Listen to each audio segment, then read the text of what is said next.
Daisy. The Fat Controller stood on the platform. Percy and Toby watched him anxiously. "Here," he said, "is Daisy, the diesel rail car, who has come to help while Thomas is, indisposed."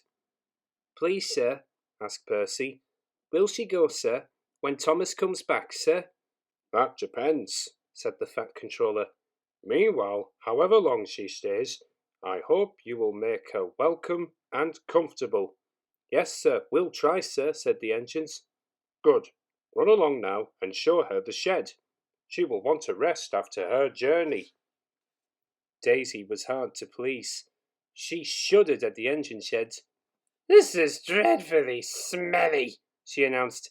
"I'm highly sprung, and anything smelly is bad for my swerves."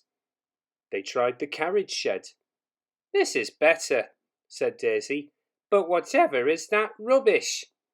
The rubbish turned out to be Annie, Clarabel, and Henrietta, who were most offended. "We won't stay here to be insulted," they fumed.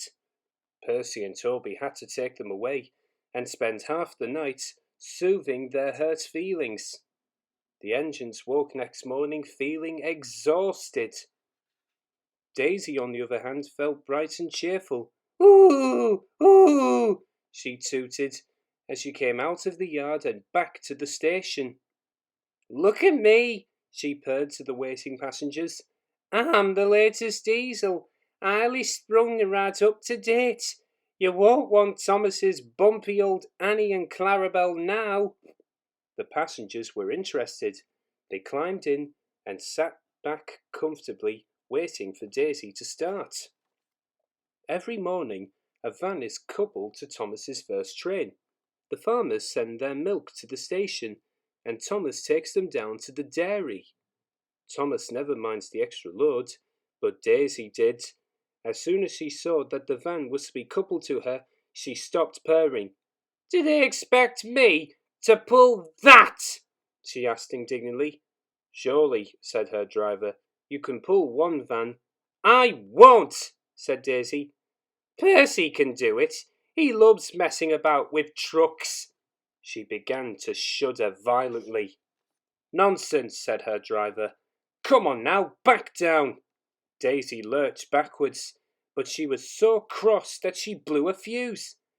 "Told you," she said, and stopped. The shunter, the guard, the station master, and her driver all argued with her, but it was no good.